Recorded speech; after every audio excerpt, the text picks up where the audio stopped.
guys, what's up? It's Heather LaBoss here. Did you like my little intro? I've been trying to up my little video editing game. Today what I'm going to be doing is giving you guys some little juicy tips that I have gained from my painting class so far. Now we're almost about midway through the semester and I've been learning a lot so far, and I wanted to share with you guys what I've been learning. Okay, if you work with paint already, you should probably just click off of this video because you're going to look at me and just think, really? And you're gonna want to punch me through the screen. And I don't want you to feel those kind of emotions. I'd rather have you painting your own little masterpiece because you know how to paint already. You know what, that kind of sounded mean. If you were a seasoned pro watching this video for God knows what reason, I would love to actually hear your input for beginning artists that are working with acrylic. We can all help each other out here, and I think that's really what's so great about YouTube as a platform. So the first tip that I have for you guys is when you're first starting off, what I recommend is getting these handy dandy little, these are Artist Loft canvas. There's a name for it and I'm forgetting it. Magic word appeared on the screen, thank you. Canvas boards, that's what they're called.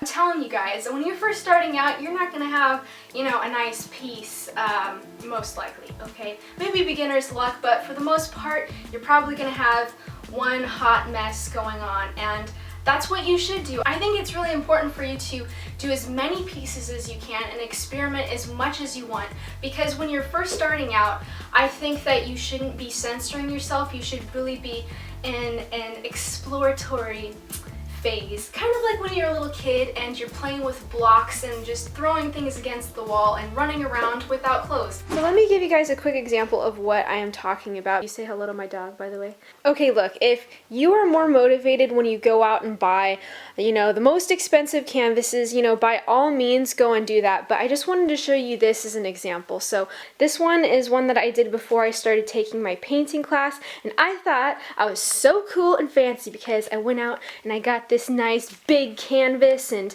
I got this expensive stuff. Look at that. Nice little texture going on, and thought I was all cool. I spent so much money on supplies for this, new paint and everything.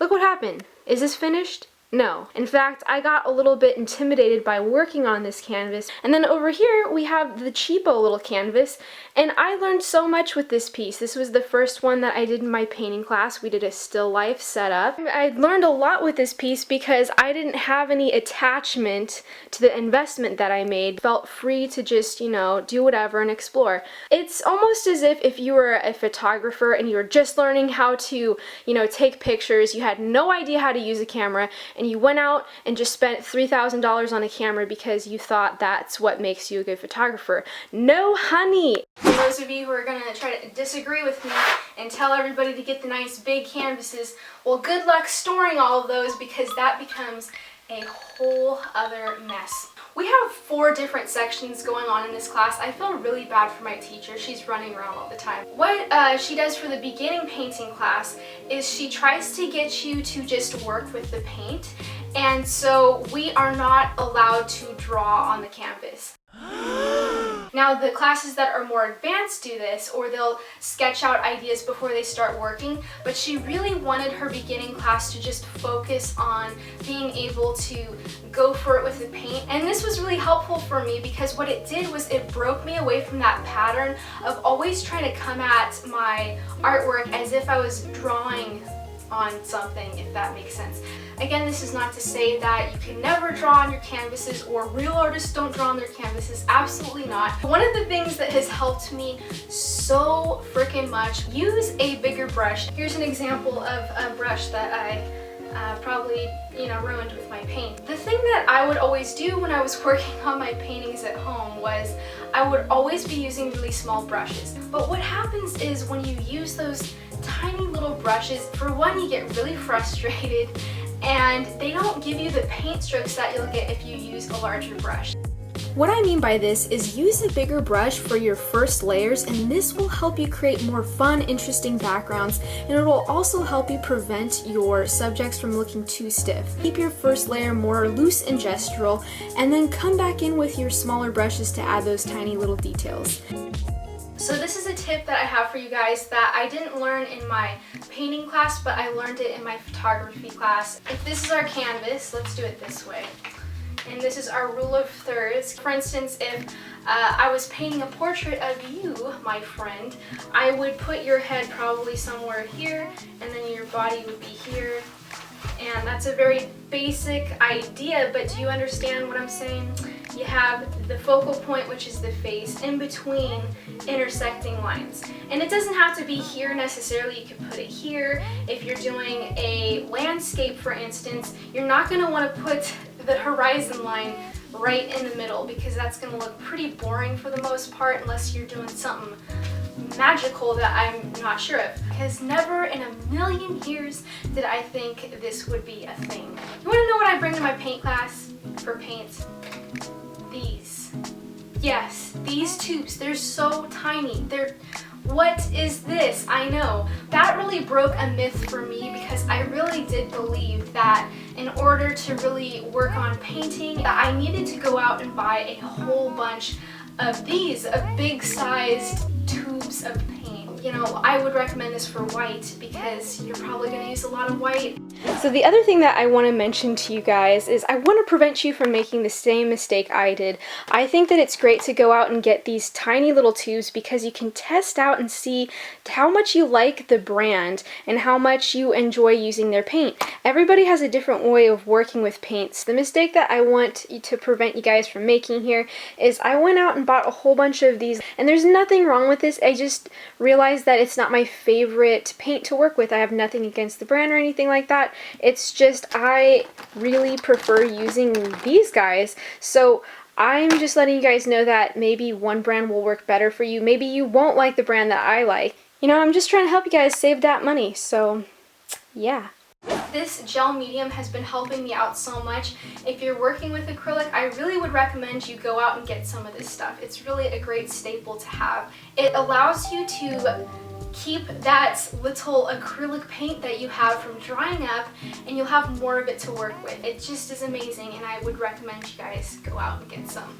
Along the same lines of things that I would definitely recommend you go out and try if you're working with acrylics is this stuff. We used this for an assignment that was called Impasto, or yes, am I getting that right? I think I am.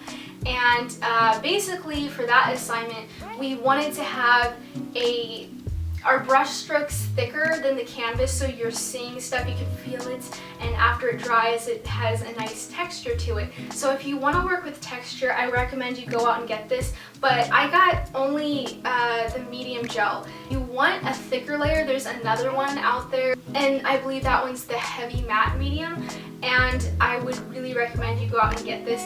Not only will it just be amazing if you're trying to add texture to your canvas, but if you want to double the amount of acrylic that you have on your little palette, this thing will also come in a lot of handy. And the other thing that I wanted to share with you, I'm kind of sad because look how bent this is. My laptop case fell on my poor little homework assignment. So what this is my complementary color chart, which if you can see, I have orange and I have blue, phthalo blue if I'm correct. Yes. Complementary colors are going to be the colors that you see that are opposing each other on the color wheel. For instance, red and green, or orange and blue. So as you can see, I'm adding a little bit of each of those colors together here. I know I probably should have put another layer of paint. This just looks awful. I'm sorry. And then as I mixed each of those colors, I added a little bit of white, and then down here I added a little bit of black.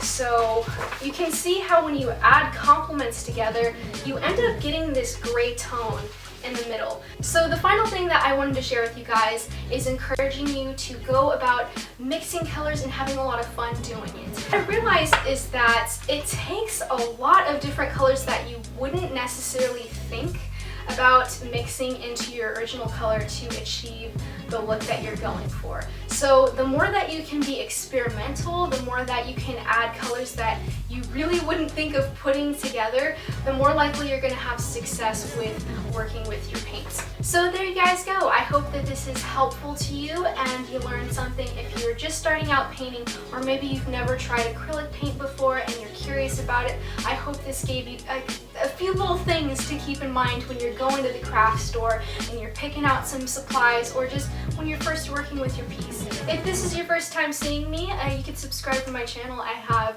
other little fun art videos on here, and you can explore and learn, or not, either way.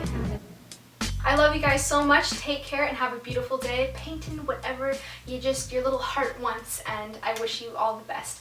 Mwah! Thanks again for watching. I know I'm still learning how to paint, but hopefully these tips will help you guys out because they've really been helping me out. I have a Halloween vlog that I'll have up for you guys this weekend, and I hope you had a fantastic Halloween and did all the fun little stuff. So have fun painting, and I will see you guys very soon.